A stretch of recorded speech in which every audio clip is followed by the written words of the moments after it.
Now, so far we have focused on the market system, but this system is actually only one half of the global economic paradigm. The other half is the monetary system. While the market system deals with the interaction of people gaming for profit across the spectrum of labor, production, and distribution, the monetary system is an underlying set of policies set by financial institutions which create conditions for the market system, among other things. It includes terms we often hear, such as interest rates, loans, debt, the money supply, inflation, etc. And while you might want to pull your hair out listening to the gibberish coming from the monetary economists, modest preemptive actions can obviate the need of more drastic actions at a later date. the nature and effect of this system is actually quite simple. Our economy has, or the global economy has, three basic things that govern it. One is fractional reserve banking, banks printing money out of nothing. It's also based upon compound interest. When you borrow money, you have to pay back more than you borrowed, which means that you, in effect, create money out of thin air, again, which has to be serviced by creating still more money. We live in an infinite growth paradigm. The economic paradigm we live in now is a Ponzi scheme. Nothing grows forever. It's not possible. As a great psychologist James Hillman wrote, the only thing that grows in a human body after a certain age is cancer. It's not just the amount of money that has to keep growing, it's the amount of consumers. Consumers to borrow money at interest to generate more money, and obviously that's not possible on a finite planet. People are basically vehicles to just create money, which must create more money to keep the whole thing from falling apart, which is what's happening right now. There are really only two things anyone needs to know about the monetary system. One, all money is created out of debt. Money is monetized debt, whether it materialized from treasury bonds, home loan contracts, or credit cards. In other words, if all outstanding debt was to be repaid right now, there would not be $1 in circulation. And two, interest is charged on virtually all loans made, and the money needed to pay back this interest does not exist in the money supply outright. Only the principal is created by the loans, and the principal is the money supply. So, if all this debt was to be repaid right now, not only would there not be $1 left in circulation, there would also be a gigantic amount of money owed that is literally impossible to pay back, for it does not exist. The consequence of all of this is that two things are inevitable: inflation and bankruptcy. As far as inflation, this can be seen as an historical trend in virtually every country today, and easily tied to its cause, which is the perpetual increase of the money supply, which is required to cover the interest charges and keep the system going.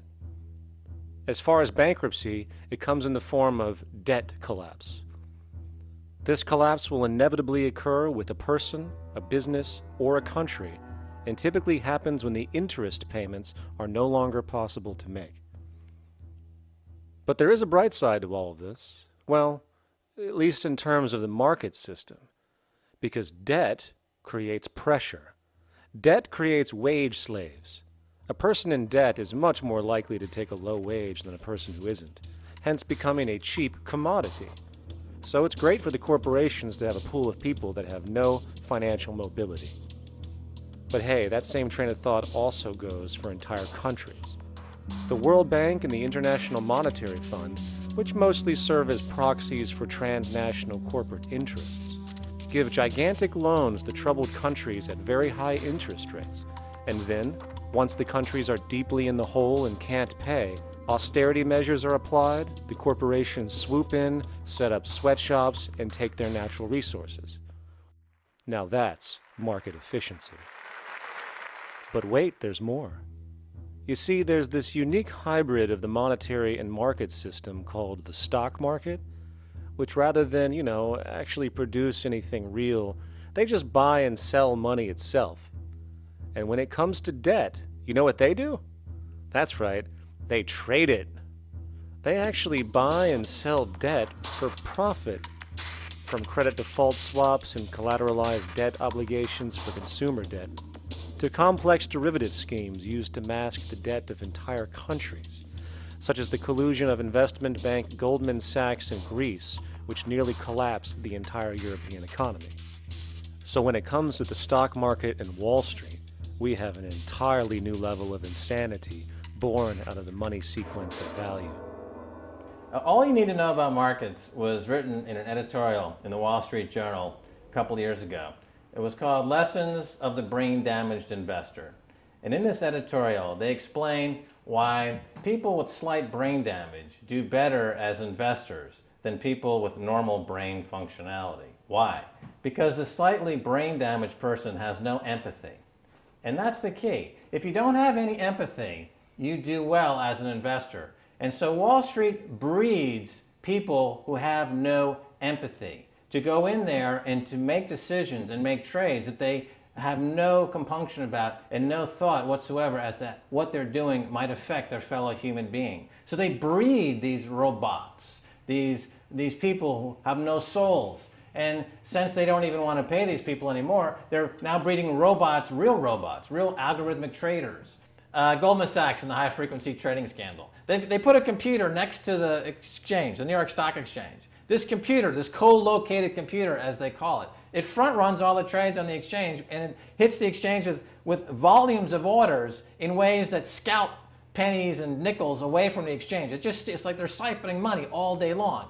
They went one quarter last year, 30 or 60 straight days without a single down day and made millions of dollars every single day. Is that because, well, that's statistically impossible. When I worked on Wall Street, the way it works is everyone kicks upstairs the bribes. The brokers bribe to the office manager bribes to the regional sales manager sales manager bribes to the national sales manager. It's a common understanding. At Christmas, who gets the biggest bonus at Christmas in an average brokerage office? The compliance officer. The compliance officer sits there all day long. He's supposed to be making sure you don't violate any of the margin rules and you're complying with the law. Of course, yeah, to the extent that you can bribe the compliance officer, yeah, that's right, you are complying with the law. So how does fraud has become the system? It's no longer a byproduct. It is the system. You know, it's like an old Woody Allen joke. He says, "Doctor, my brother thinks he's a chicken." And the doctor says, "Take a pill, and that should cure the problem." And he says, "No, doctor, you don't understand. We need the eggs." Okay?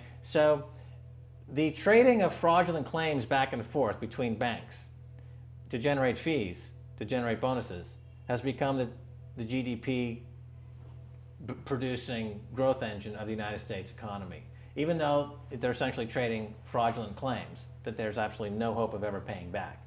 They're processing and generating and resecuritizing nothing. If I write $20 billion on a cocktail napkin and I sell it to JP Morgan, while JP Morgan writes $20 billion on a cocktail napkin, and we swap those two cocktail napkins at a bar, and we each pay ourselves 1/4% in a fee, we make a lot of money for our Christmas bonus. We each have on our books a $20 billion cocktail napkin, which has no real value until such time as the system is no longer able to absorb bogus cocktail napkins, in which case we go to the government to get bailed out.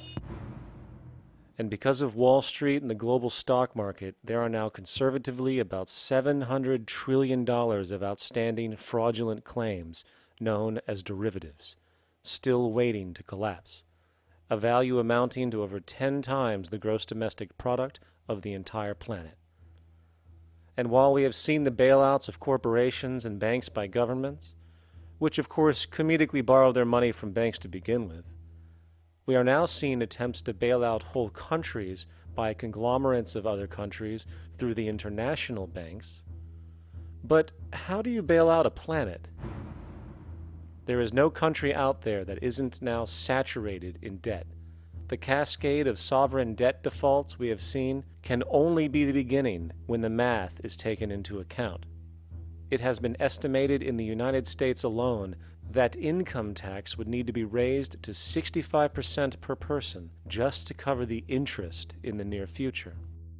Economists are now foreshadowing that within a few decades, 60% of the countries on the planet will be bankrupt. But hold on, let me get this straight. The world is going bankrupt, whatever the hell that means, because of this idea called debt, which doesn't even exist in the physical reality. It's only part of a game that we've invented. And yet, the well-being of billions of people is now being compromised. Extreme layoffs, tent cities, accelerating poverty, austerity measures imposed, schools shutting down, child hunger, and other levels of familial deprivation, all because of this elaborate fiction. What are we, fucking stupid? Hey, Mars, my man. Help a brother out, huh? Grow up, kid.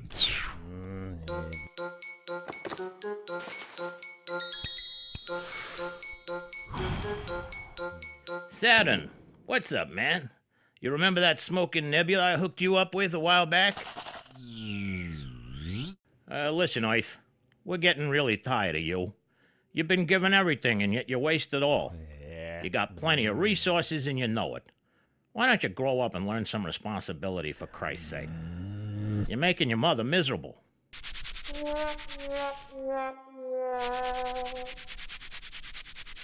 You're on your own, pal. Yeah, whatever.